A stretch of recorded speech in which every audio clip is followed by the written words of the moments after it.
Hello, thanks for watching. My name is Karl Lentini. I'm an independent filmmaker based in Austin, Texas. My film Men of Law should be coming out soon, hopefully. And we talk about human trafficking, which the movie is about. We talk about the very real subject of trafficking, but we also talk about health issues, as many of you know who've been watching this podcast. And to talk about health today, we have a lady here named Dr. Diana Wright. She's a nurse, an entrepreneur with an MBA, and a naturopathic doctor. So thank you so much for being here, Diana. It's a pleasure to talk to you. Thank you for having me, Karl. Thank you so much. Yeah, I really appreciate your time and someone contacting you out of the blue saying, hey, let's have a conversation.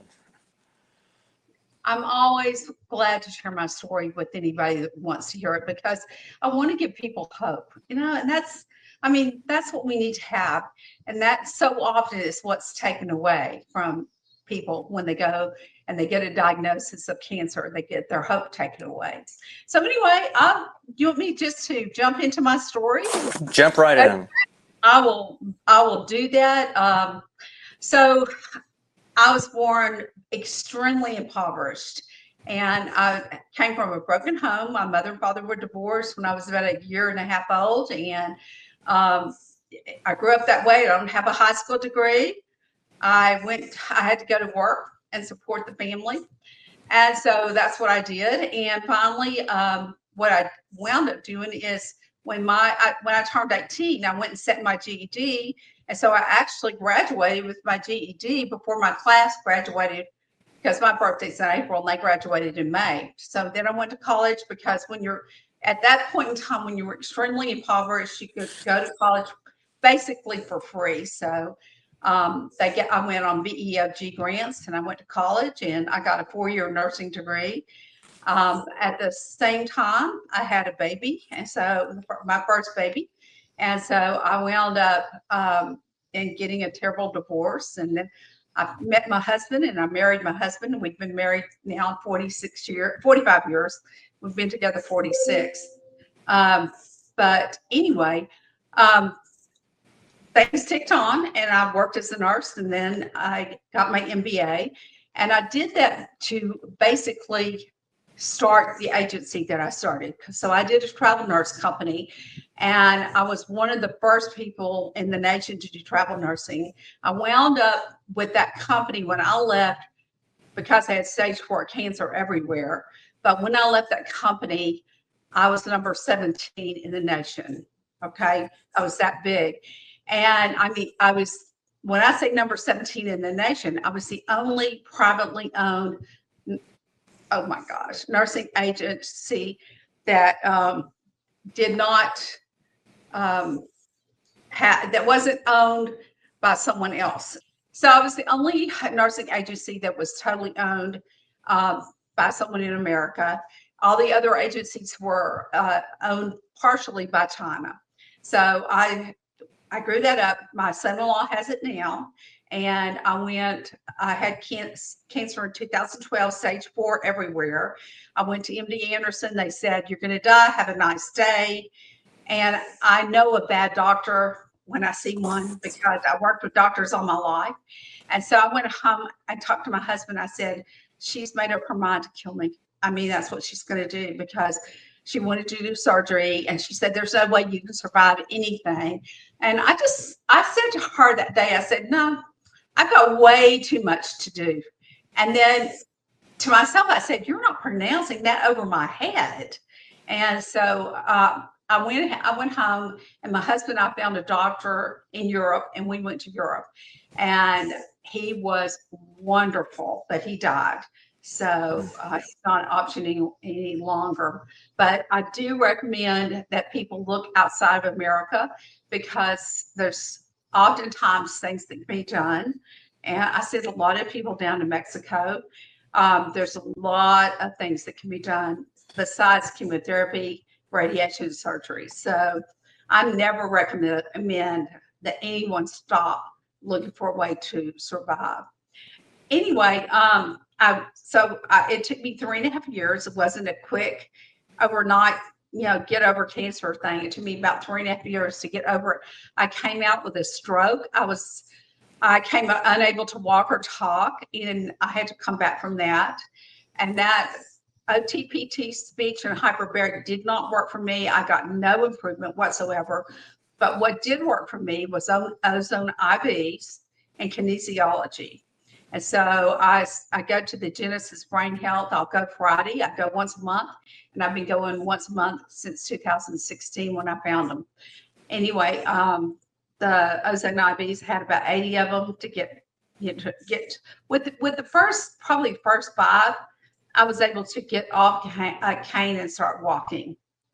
It was amazing. So anyway, but I was seeing. I have a Photon Genius, which is a far infrared sauna, and I was in that, and God was talking to me. And God doesn't talk to me every day like He does to some people. I've heard God twice, and God said, "I want you to go and get your naturopathic license and share your knowledge." And I was like, "Oh my God, what does that mean? Can I just have a full sentence? I mean, because I don't know what share your knowledge means." And I said, "But God, look at me, I'm old." And He said, "How old was Moses?" And I went, "Oh my goodness, okay, I'll do it." And then I never knew what share your knowledge was. So I got classes on Udemy. I wrote books. I've got books on Amazon. Did a movie. I've held a summit. I speak on podcasts. I speak to groups. To this day, I don't know if I'm missing anything or not. No one knows of anything I'm missing, but you never know, right? So I'm just trying to cover all my bases and do what God wants me to do. And I got over, by the hardest, I got over stage 4 cancer. And but I had to learn to be a naturopath to do it. And I have a very, very, very specific way of healing one with God heals them. I just do what God tells me to do. And so I wrote this book, Turning Months into Years. I wrote that book. So anyway, I have a very specific way that we work with people that have cancer, and I've had really phenomenal success. So you can't save everybody, and they have to either be near me so they can be treated every day, or they have to go home and do it themselves, or they have to go out of the country to a doctor out of the country, and then they can be treated. So I work extensively with Mexico right now. So everybody has about 2 years before, or it could be a little longer, before they have cancer. They have something that is going to change their frequency. Okay, and it's some kind of it could be biochemical, it could be physical, it could be spiritual, it could be any type of severe shock trauma that will decrease their frequency. And that's severe shock trauma. It could be a divorce. It could be for small children, it's putting on braces, because that's the most, they can't get away from that pain, and they've never heard that bed before. So a lot of small children have that. So I believe in braces for children because it does change their jaw and makes them more beautiful. But at the same time, you have to kind of worry about what it's doing to their little bodies. But anyway, about 2 years, you'll have a severe shock trauma, and then you'll get cancer. And what that does is the body breaks down in a very, very specific way. And I've got it all outlined in my book. I'm going to hold this page up right here. It's outlined how the body breaks down. And it starts with the pineal gland, which is your connection to God right here. And the pineal gland, it makes melatonin. Well, everybody says, oh, melatonin is for sleep, which is incorrect. Melatonin is you balance hormones and the glands while you sleep. So melatonin makes you go to sleep so it can do its work. And what you wind up with is a lack of melatonin. That's your first thing that happens, and that causes imbalance hormone. It causes sleep deprivation. It causes interleukin 2 depletion. And so if you replace that, and I've got if you look back on my book, which is available on Amazon, by the way. Mm. Okay, you look, everything on that book page is numbered. On the next page, you have a 1, replace melatonin. Every single thing is outlined on how to fix it. Because I don't like to have any problem that we don't have a fix for. Okay, so it's all in this book, but you basically break down, and your body breaks down. You can basically put this into any disease like ALS, MS, diabetes, anything. But it just shows you how it breaks down and what it needs to fix it. So, the way that I work is, number one, I look at what they've got going on. I look at any underlying body stressors, any hormonal issues, any lack, any depletion of any sort. Now, this is interesting. Dr. McCullough came out with it, so it's not my research, but I was able to track it. All women with breast cancer, 100% of the women with breast cancer have a lack of dopamine in their body.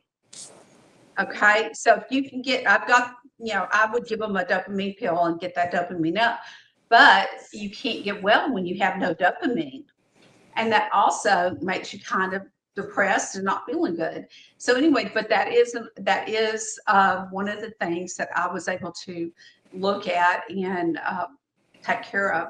But I have a very specific way. So right now, the current literature is saying that there's 4 vectors: bacteria, viruses, parasites, and fungus.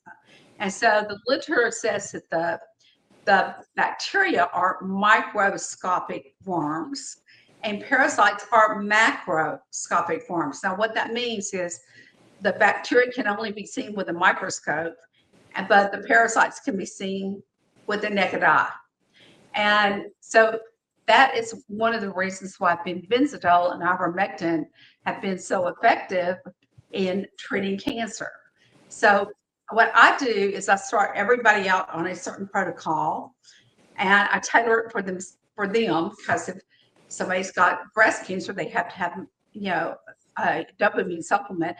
But if somebody doesn't have breast cancer, say they've got prostate cancer, well, you wouldn't give them that. And I customize it to whatever they've got going on. And we look at all of their body stressors, like what is causing their issues.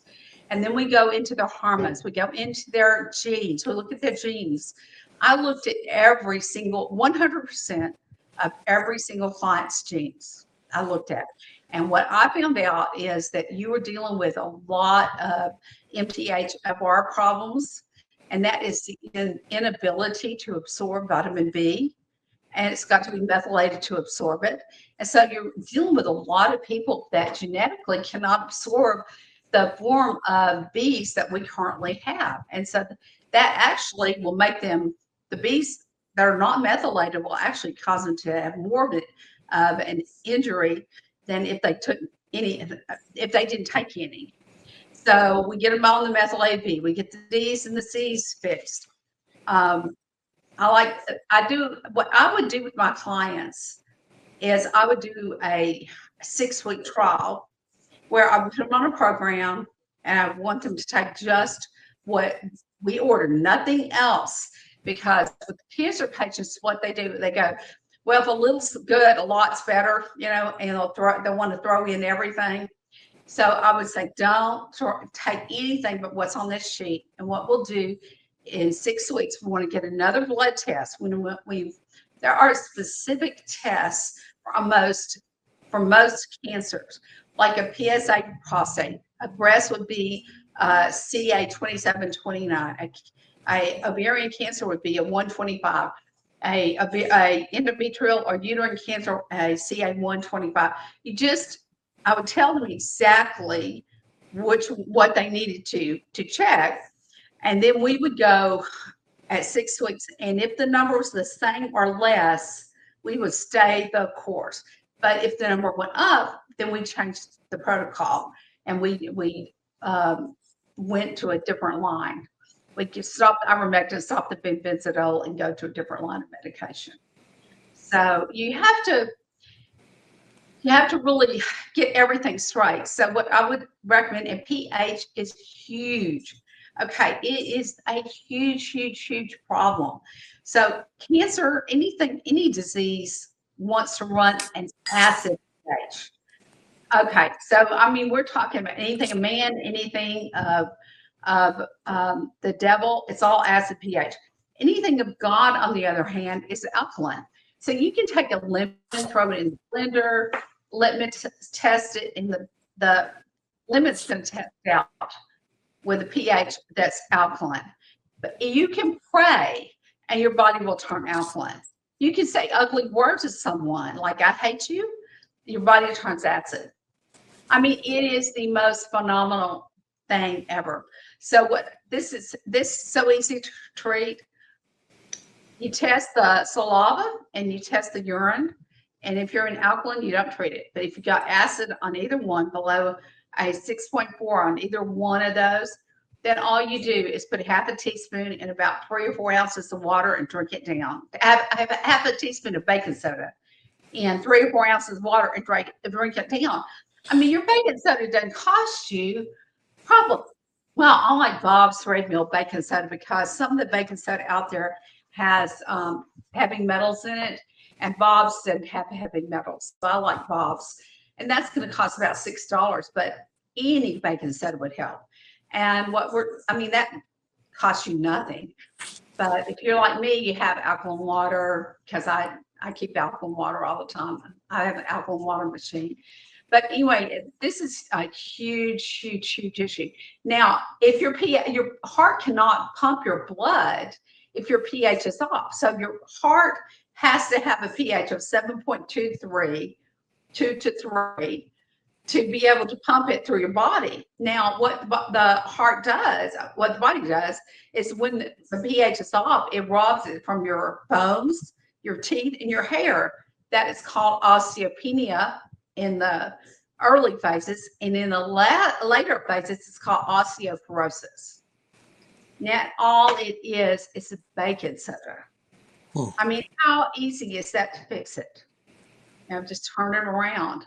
So anyway, you got to get the pH right.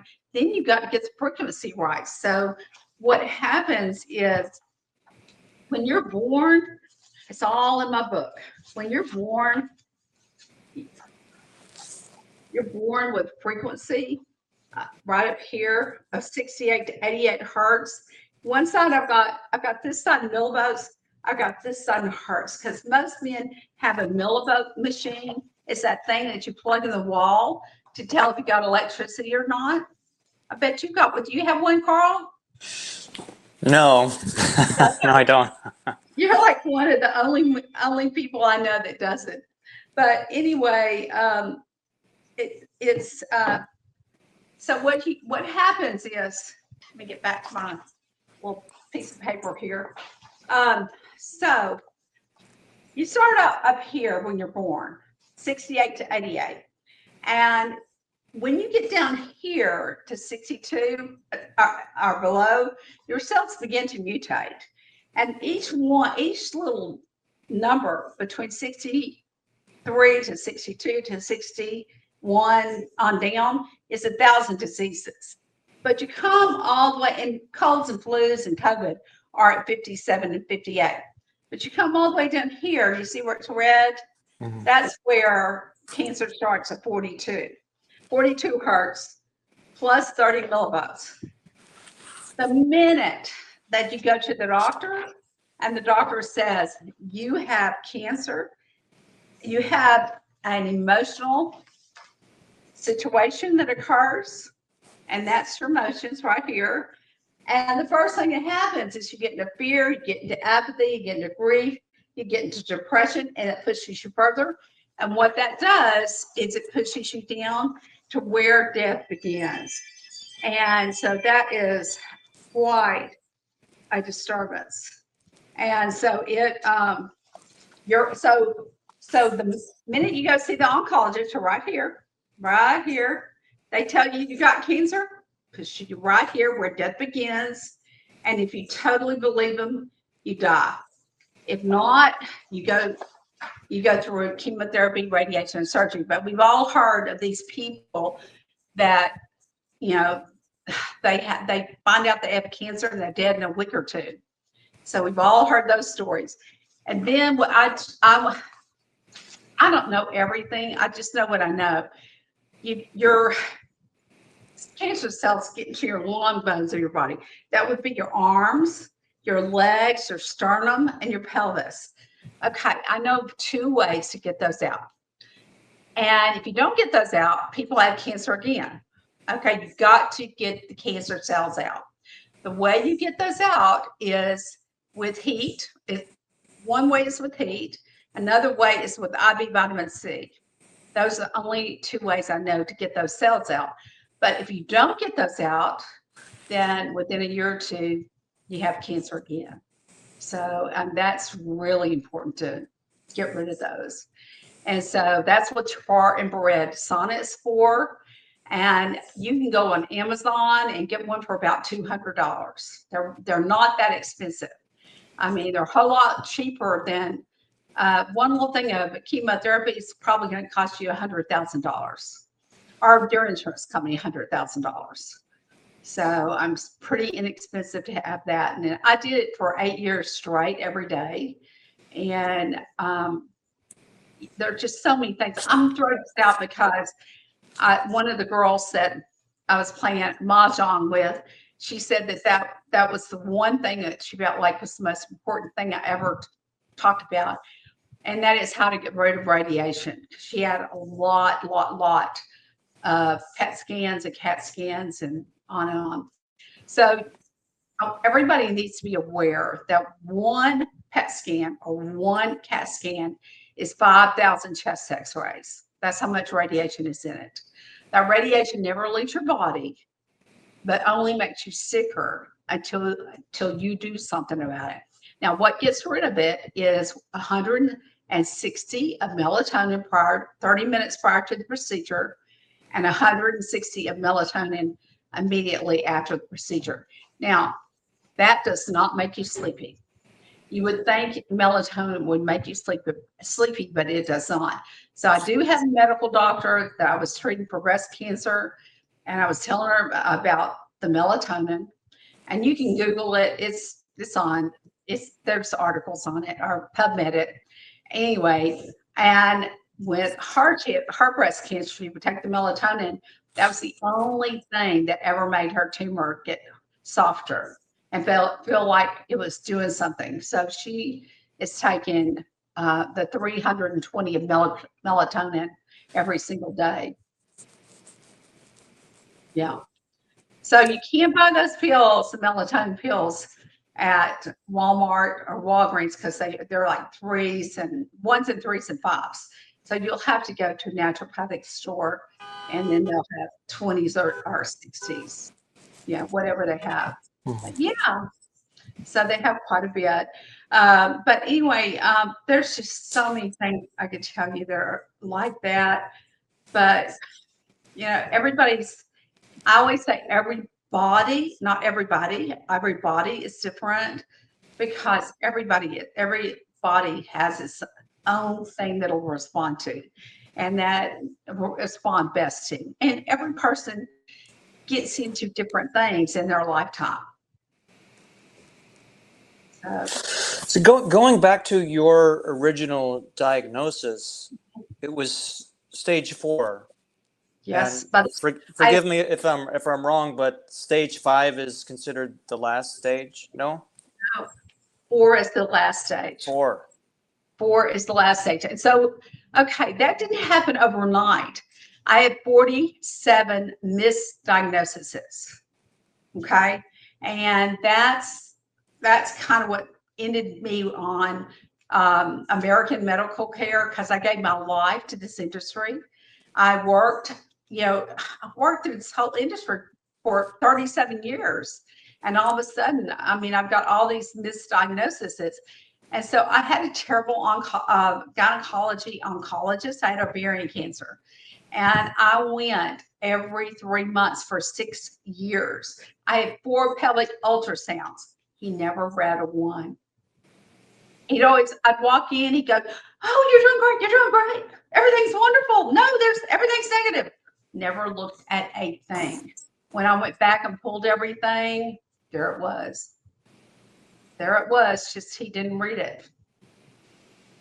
He didn't read it. How can you you ethically not read the results of the test that you just took? Okay, I can tell you how.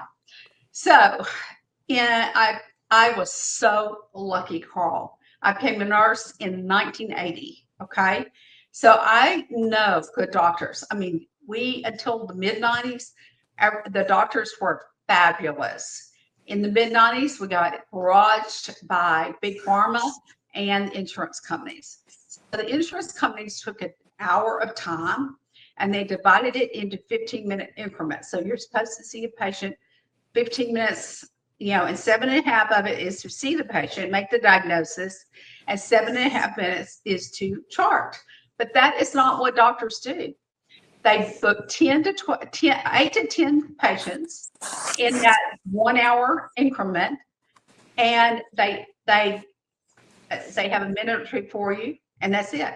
And they don't have any time to do anything else. And so this is a common issue that you're right. They should be sued into the ground.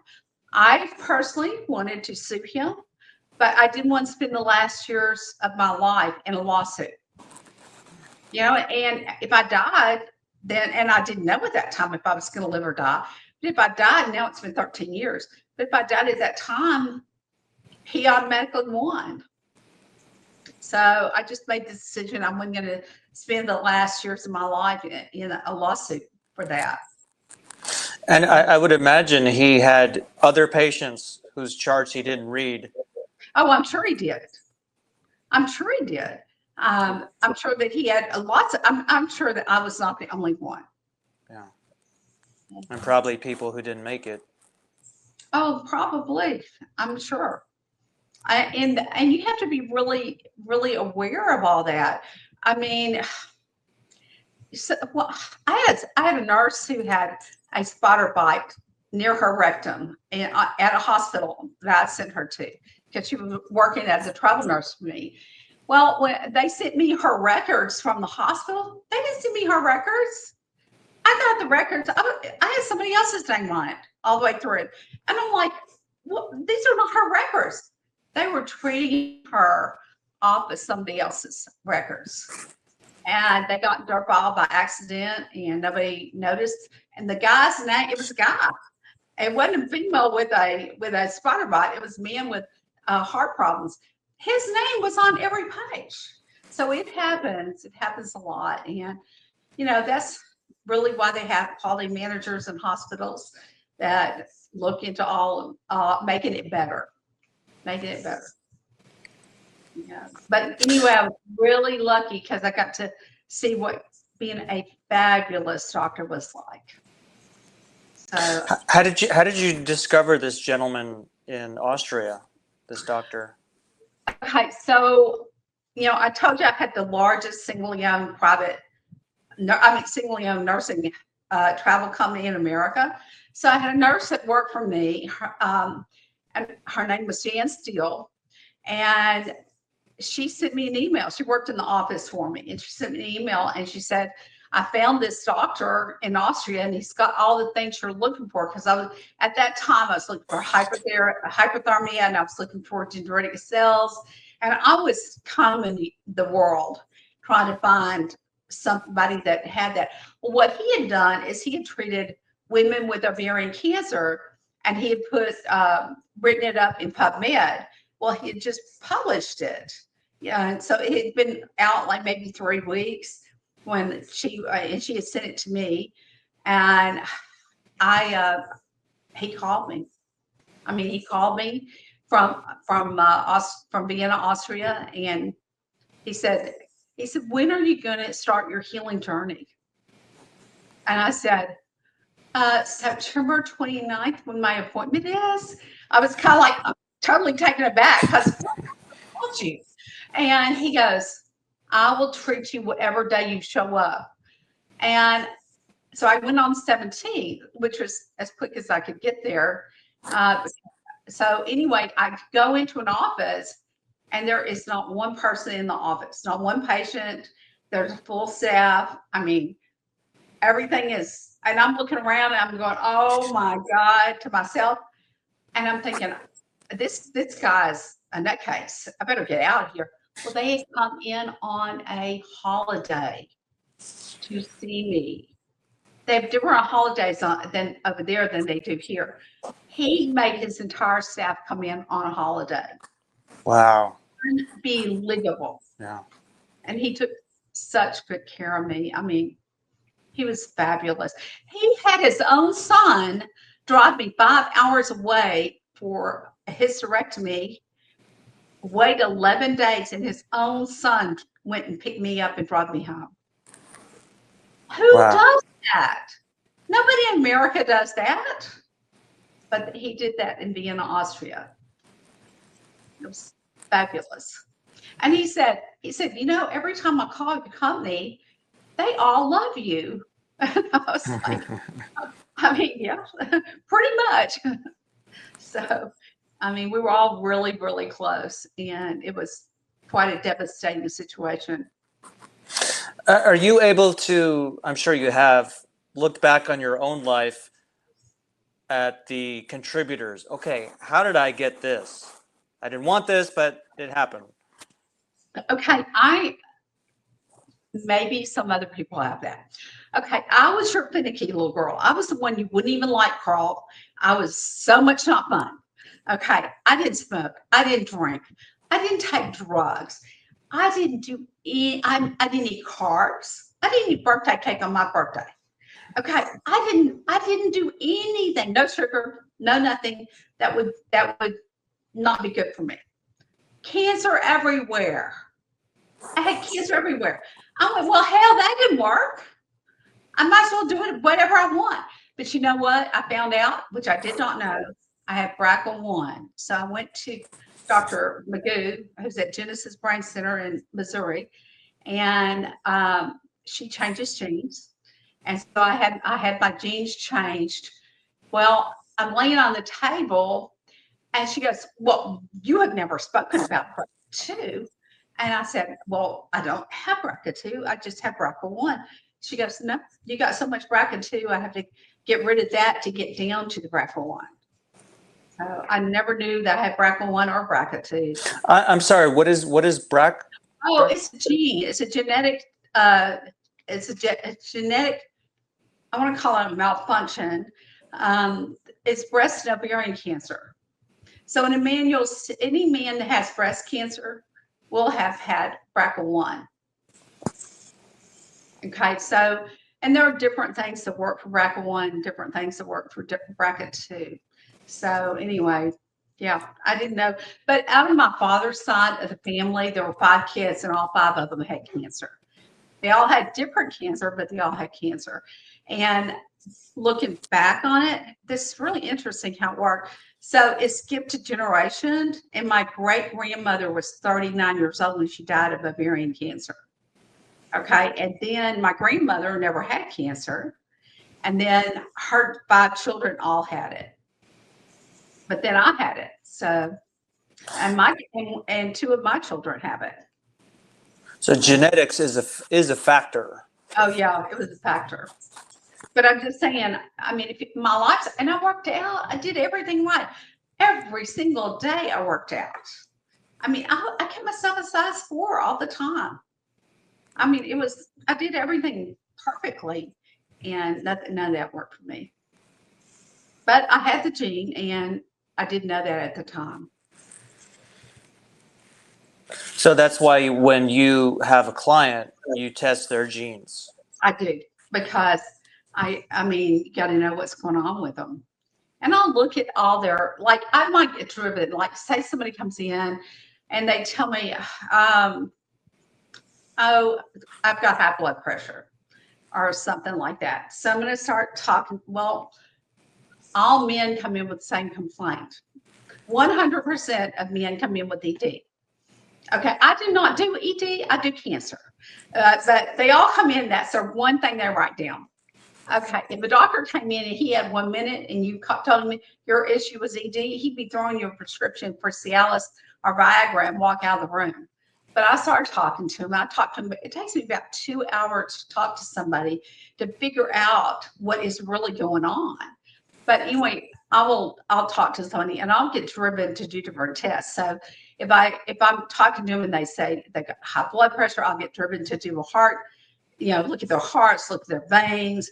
If they say that they're having back pain, I might look at their skeletal system and their muscles, their joints. It just depends on what I'm driven to. But as you talk to people, they'll tell you different problems that they're having. They might say, if I don't sleep well, let's look at hormones. Let's look at why you don't sleep well. Is it situational? Have you got a little dog that has to go out every hour on the hour all night long? What's the issue? We'll kind of go down from there. But I was so lucky, Karl, to be a nurse in 1980. At that point in time, doctors would sit down and talk to their clients, their patients. It's not like it is today, where they don't have time for you, basically. And if you stop and you think about the average oncologist is seeing 57 patients a day. Okay. Well, all right, let's say he skips lunch. He's got to be at the hospital at 7 a.m. Okay. Let's say he doesn't pee all day, because I guarantee somebody has to go, to the bathroom. But let's say he doesn't. Okay. But you figure it out. You take 8 hours, multiply it by 60, it's 480 minutes, and he's got 57 patients that he's got to chart and to talk to. It doesn't add up. He's going to the bathroom sometime during the day, and he's probably going to lunch.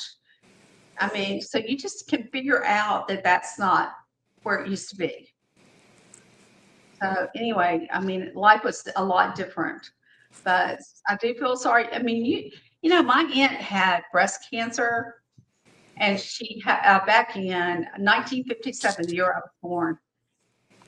My aunt lived till she was 57 years old. She was 30 at the time she had breast cancer, but she lived 27 years. Well, that didn't happen. And let me tell you, I'm on my soapbox now, Karl. I'm gonna warn you, I'm on my soapbox. Okay, so this is why women do not do well with breast cancer. Okay, so most of the time you're looking at someone who's thin or small. So you're looking at someone who's like me, 5 feet tall, 5'1", 5'2", maybe 5'6", and you're looking at somebody who doesn't weigh a whole lot, maybe 130, 140 pounds. Well, the first thing they do is they start chemo. Okay, well, what's the first thing that happens with chemo? It knocks out your immune system. Isn't that right? That's what the first thing chemo does. Then they start doing the surgeries on this person. And they would like to do them at the same time they're doing chemo. Okay, they're rushing this surgery up. All right, so they put in expanders on top of the breast where they took out the tumor. They blow the expanders up every 2 weeks, come in, get blown up again, blown up again, blown up again. Well, that's irritation and inflammation on top of the breast, where breast cancer was.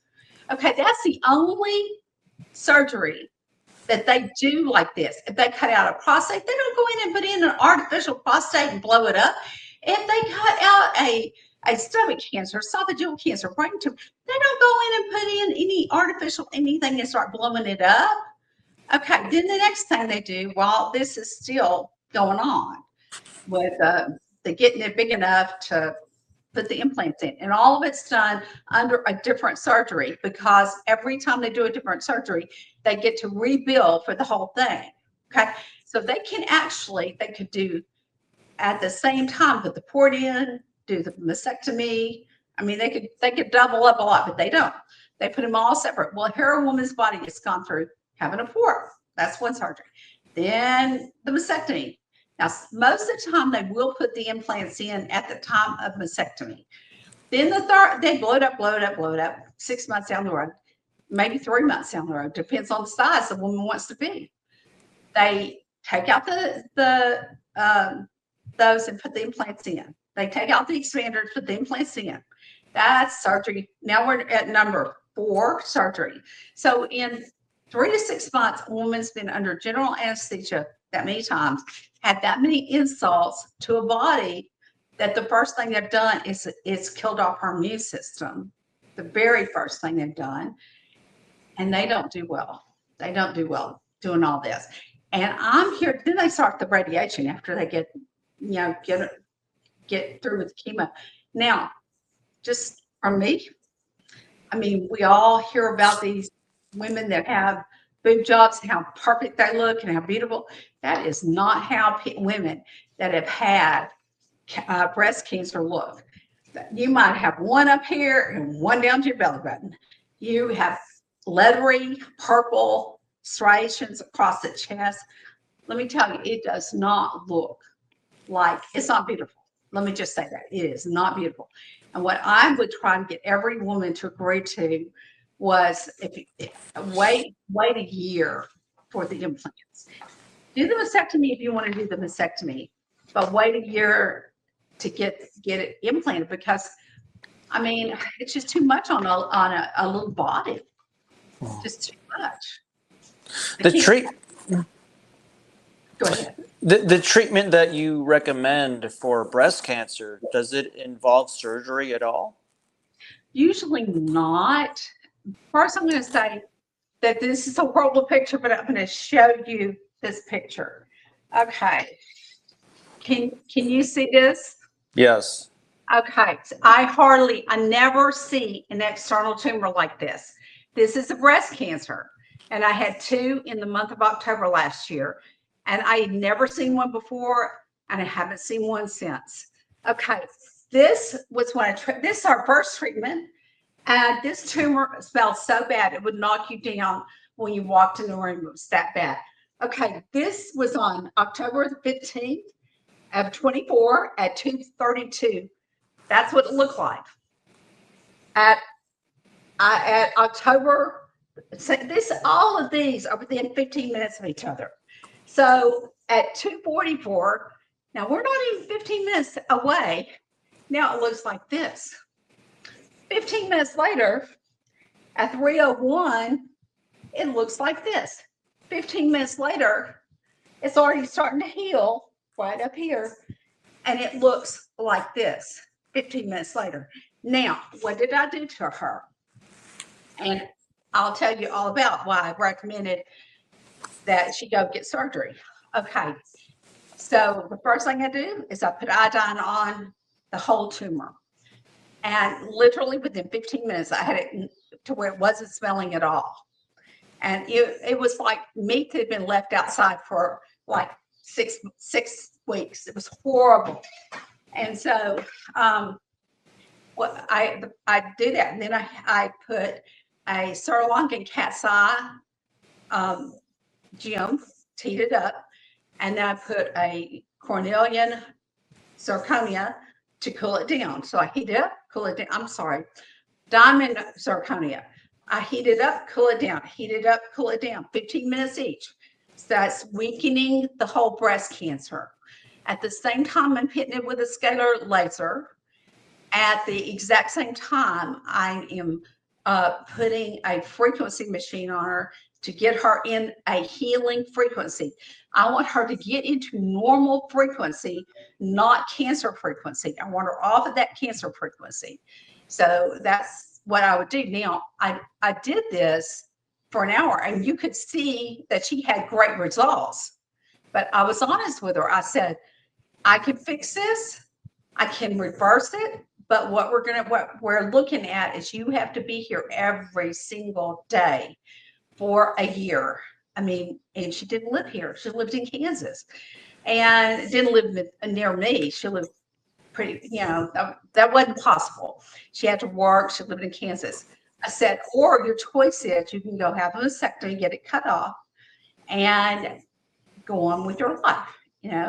She had already had a PET scan, and I don't know how, because that is a highly vascularized tumor, but they said that she didn't have tumors anywhere else. And so I don't know how she didn't, but anyway, so she elected to go and get the surgery. Now she wrote me a thank you letter, which I typed on the back right here and right there. And I'll read it to you. It says, thanks for all of the care and love you've shown me in my journey. So glad to be here and so blessed to know you. So, I mean, I think the easiest way to describe cancer goes backwards. Okay. So the easiest way for you to get to understand how it goes backwards would be to talk about lung cancer. So you have a tumor. Okay. The tumor then turns into pneumonia.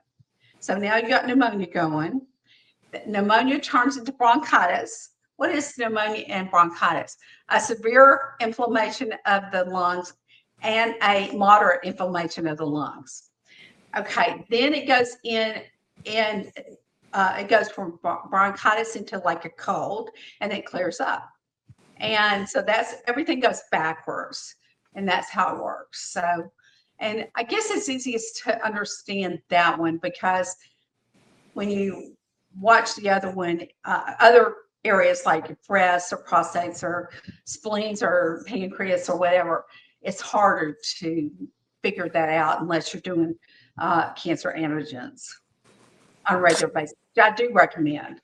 I recommend blood testing, but not imaging. So the lady whose picture you showed, how is she doing now? She is doing okay. I mean, that is a highly vascularized tumor. It had blood vessels everywhere. And when it's that highly vascularized, what happens is you have a cancer and you get these circulating tumor cells. Now, everything is called by an acronym now. So circulating tumor cells are called CTCs, okay? I'm just telling you that because I didn't learn medicine that way. And I literally have to go, okay, it's CKD, chronic kidney disease. I learned chronic kidney disease. I didn't learn CKD. And if you read the book, they say chronic kidney disease. They don't say CKD. But anyway, but circulating tumor cells, they're immortal, and they float around the body. So day one, let's say a normal person runs between 27 and 11 every day of their life, and your immune system is strong enough to get rid of them. Okay, it just filters them out, and you TT them out, and they're done. But a person who has cancer may have thousands and thousands of cells circulating, looking for a place to land and grow. Okay, so there's the way that I know to get rid of them is number one. Okay, anybody with a vitamin D level of 110 or higher normally will not have circulating tumor cells. The other thing I know, I only know two things. The other thing I know is it is on page 110 in my book. So let me flip to 110 and show you. Right here is Tagamet or cimetidine, and that's the same thing that's the generic and not the generic. Anyway, that takes a tumor cell and it coats it like this, and just like so a cimetidine or Tagamet is used for stomach issues usually, but it's used at 300 milligrams. We are talking about 800 milligrams at night to coat circulating tumor cells. Now, what it does is it prevents that tumor cell from setting down and growing a metastasis, just putting down roots and growing. And so it allows your body to be able to get the exited out. So I did that for 7 years. I did everything, Karl, for myself, and that's why I'm standing here with you today. I'm very glad about that. Yeah. I am, and I'm glad, and I respect the fact that you now teach other people. You share this information with other people. So let me tell you what I'm doing right now, because I in July 1st, well, it was actually July 3rd, but I quit. I shut down my clinic and I moved on. And what I'm doing now is I'm helping other people across the nation start clinics similar to mine on their own. And so, and then I want to interconnect all those clinics together, because, you know, somebody might be really good at skin issues, somebody might be really good at feet issues, somebody might be really good at teeth issues. And I just want those people to have the ability to get, you know, to get help from one naturopath to the other, is what my goal is. So I've got one going in Dallas right now. I've got one going in Knoxville, Tennessee, and let's see, where's the other one? And Tampa, Florida. All over the place. So these are other naturopaths? So younger. Okay, so it's like a group of people. Well, not they don't know each other. They know me. Mm-hmm. So I'm helping everybody get their clinic started. Oh, I see. Okay. Yeah, I'm helping everybody get their own clinic started, and what I'm doing is going around and helping them. Mm-hmm.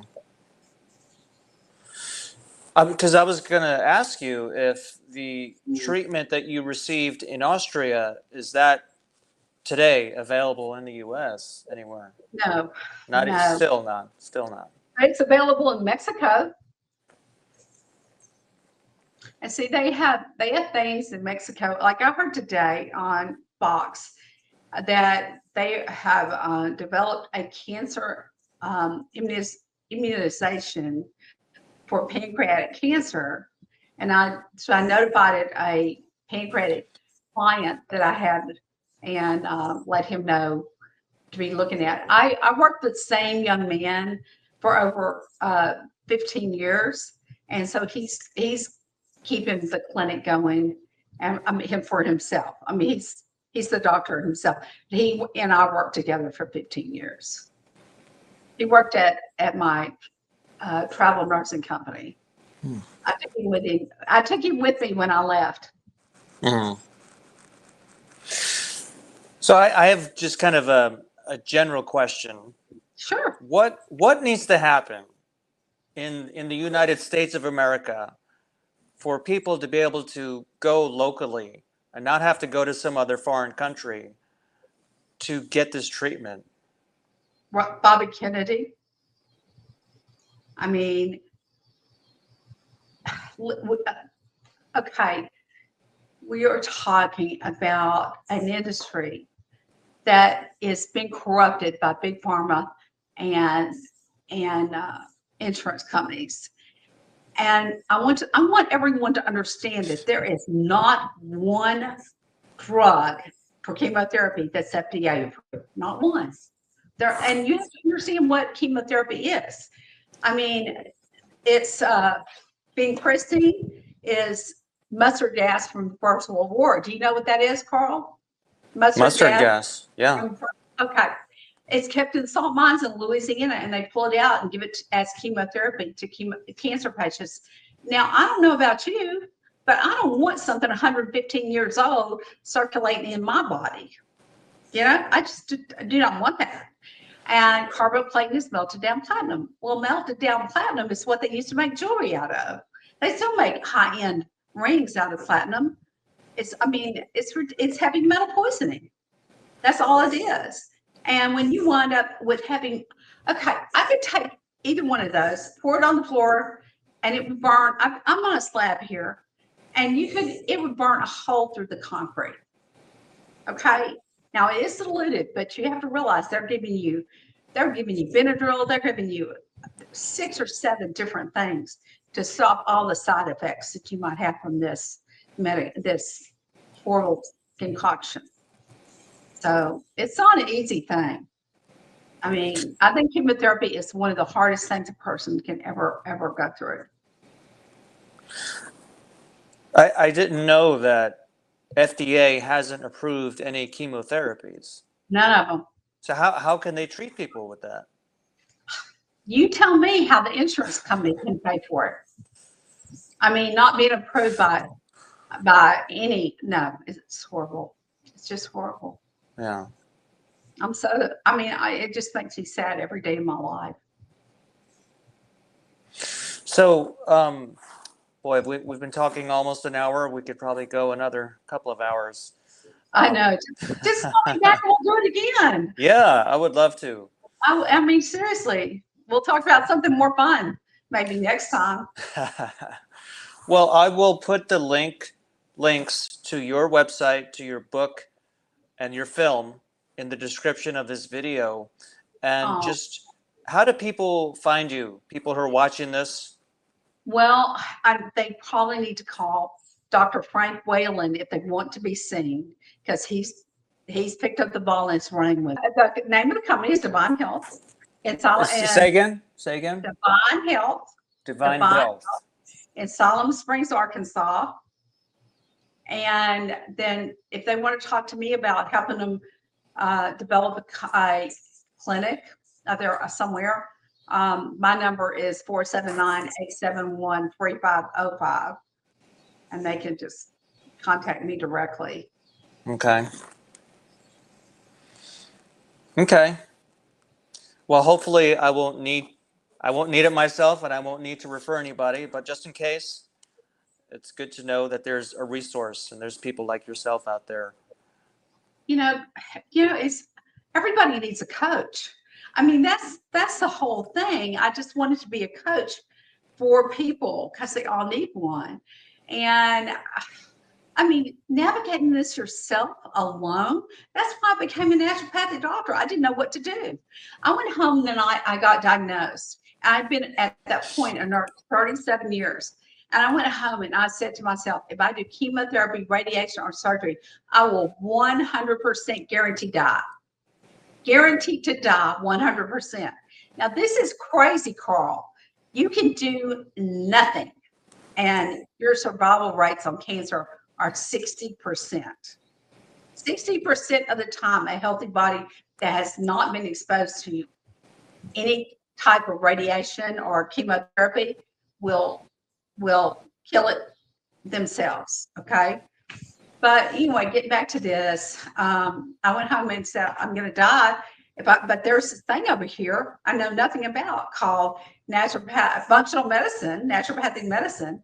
And so I had to go figure it out. That's how I saved my life. That's how I saved the life of other people. It was just, and if you've seen my movie, I mean, that talks about one person, but there have been hundreds and hundreds and hundreds that I have affected over the years. And you just you do what God sent you to do, and you do the best you can every day. And that's where we are. But I just got old, so I'm helping people get their clinics together and go out and save the world. Well, that's a worthy cause. That's a great thing. And I'm glad you're here, and I'm glad you survived. And it's an honor to speak with you. And I'm glad. I don't think it's an accident that I stumbled upon your name just randomly on the internet. I don't think that was so random. So I appreciate it. And hopefully we can do this again. I hope so. Just Karl, just send me an email and we'll do it again. Okay. Okay. Will do, Diana. Thank you so much. Bye. Bye-bye.